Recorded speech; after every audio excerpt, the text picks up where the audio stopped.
orang yang sibuk dengan dunia, mencintai dunia, dia terhalang dari mengerjakan apa yang bermanfaat.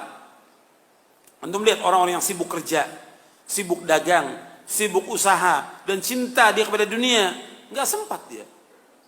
Untuk ngaji nggak sempat, untuk nuntut ilmu nggak sempat, untuk baca Al-Quran nggak sempat, untuk silaturahim kepada orang tuanya nggak sempat, untuk berbuat baik kepada istri anaknya juga nggak sempat. Sedikit sekali mereka kumpul dengan keluarganya, sibuk dengan kerjaan. Sudah kerja dari pagi sampai sore, pakai lembur lagi. Padahal itu juga nggak kaya-kaya, tetap segitu. Cuma yang dikorbankan apa? Pengajian dikorbankan, baca Quran dikorbankan, bahkan ada yang sholat dikorbankan oleh dia. Sebelum subuh berangkat, sebelum subuh untuk ngejar kerjaan ini, untuk dagang sebelum subuh berangkat. Sholat subuhnya di mana? Kalau kita berangkat, umpamanya saya dari Bogor ya, ke Jakarta, sebelum subuh saya berangkat. Itu di tol ada musola, ribuan mobil yang lewat, paling cuma berapa orang yang mampir sholat. Itu bisa kelihatan. Apa yang dikejar oleh mereka? Yang dikejar apa? Padahal nggak seberapa, dunia seisinya nggak ada harganya sama sekali.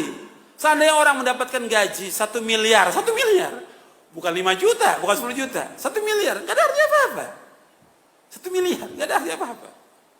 Atau 100 miliar dia punya uang, nggak ada artinya apa-apa. Makanya kita jangan terpesona dengan orang-orang kaya. Kita ini kadang-kadang sibuk melihat orang kaya, Masya Allah luar biasa. Nggak ada artinya apa-apa. Makanya kita ini kalau sudah tahu tentang hakikat dunia, kita akan menghormati orang-orang yang berilmu. Kita menghormati orang-orang yang taat kepada Allah. Kita mencintai mereka, bukan menghormati orang-orang kaya. Orang kaya nggak ada arti apa-apa. Yang dilihat oleh Allah yang mulia itu bukan kekayaannya. Apa kata Allah? Inna akramakum indallahi atqakum. Sesungguhnya yang mulia di sisi Allah yang mana? Yang takwa apa yang banyak harta? Yang takwa. Bukan yang banyak harta, bukan yang punya kedudukan jabatan. Kedudukan jabatan sebentar. Ya. Dia dikerumuni orang banyak di saat punya jabatannya, di saat dia punya harta. Kalau hartanya sudah nggak ada, jabatan nggak ada, apa orang mau dekat lagi sama dia? Nggak akan ada orang mau dekat. Tapi orang yang berilmu, meskipun dia miskin, tetap datangi oleh orang. Dan orang akan bertanya pada dia.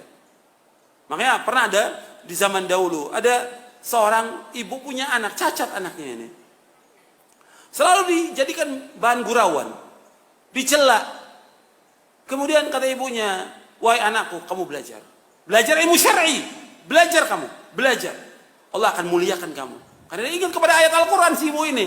Yarfa'illahu alladhina amanu minkum walladhina utul ilma darajat. Belajar, anak ini terus belajar. Sampai dia berilmu. Nggak dicela lagi oleh orang.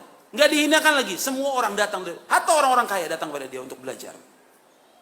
Ya, makanya ilmu tetap. Hormati orang yang berilmu.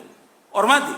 Karena Allah yang memerintahkan demikian dan juga Rasul memerintahkan demikian. Sallallahu alaihi wasallam. Gak ada suruh menghormati orang kaya, gak ada. Kalau menghormati orang yang lebih tua ada dalam hadis Nabi yang sahih. Tapi orang kaya gak ada. Tapi kalau kita lihat, ya orang hormatnya luar biasa. Sama ustadznya salam gak salam dia. La salam wala kalam. Sama orang kaya ketemu, Masya Allah dipegang tangannya. Gimana Pak kabarnya? Baik.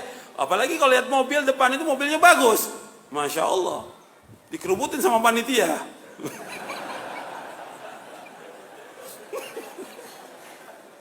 Allahul musta'an. Jadi dilihat oleh manusia orang kaya. Orang kaya yang dilihat. Dan itu kenyataan semuanya. Hatta dalam pandangan sebagian ustadz juga ya. Yang dilihat orang kaya. Dalam Islam bukan orang kaya, orang yang bertakwa kepada Allah. Enggak ada nilainya orang kaya itu. Makanya kalau kita sudah tahu hakikat dunia, enggak ada artinya orang-orang itu. Dia ajak mereka untuk ngaji, udah. Kita hanya mengajak mereka untuk ibadah kepada Allah. Sudah kita ajak mereka. Kalau mereka dari hartanya mau bantu masjid, mau bantu pondok, buat dia, bukan buat kita. Bukan buat pribadi kita, buat dia di akhirat pahalanya, bukan buat kita. Kita hanya mengajak. Tapi jangan kemudian kita dekati orang-orang kaya itu sampai kita tunduk pada mereka, jadi budaknya mereka. Nggak boleh dalam Islam. Banyak yang jadi budak, termasuk ustadz-ustadz banyak yang jadi budak orang kaya. Bodoh. Gitu. Nggak boleh dalam Islam. Dia ajak mereka untuk ngaji, memahami tentang agama yang hak. agar mereka faham tentang Islam, melaksanakan Quran dan Sunnah. Sampai si ustaz nggak berani negor si orang kaya ini yang jelas melanggar syariat, berbuat maksiat. Kenapa? Uangnya dibeli hatinya dengan uangnya, nggak boleh dalam Islam. Makanya ingat, kita jangan sampai terhalang daripada akhirat ini dengan adanya orang-orang kaya. Saya kembali kepada yang tadi, kata Ibnu Qayyim, orang yang cinta dunia, dia sibuk dengan dunia, sibuk sudah luar biasa dengan dunia ini. Sehingga apa? Nggak sempat ngaji. Anda bisa lihat, bukan mereka nggak ada waktu hari Ahad ini libur, bukan mereka nggak ada waktu. Jutaan manusia punya waktu mereka, tapi mereka nggak gunakan waktunya untuk ibadah kepada Allah, nggak digunakan untuk mengaji, nuntut ilmu, untuk baca Al-Quran, baca buku yang bermanfaat, untuk silaturahim kepada orang tuanya yang melahirkan dia dan mengurus dia, berbakti pada orang tua. Nggak digunakan oleh dia. Makanya melalui justru dia di sini disebutkan membuat manusia tidak sempat terhalang melakukan sesuatu yang manfaat bagi dia di akhirat. Akibat apa? Kesibukan dunia. Banyak yang manfaat buat dia ditinggalkan. Padahal yang kita cari semua yang manfaat. Nuntut ilmu bermanfaat. Baca Al-Quran manfaat.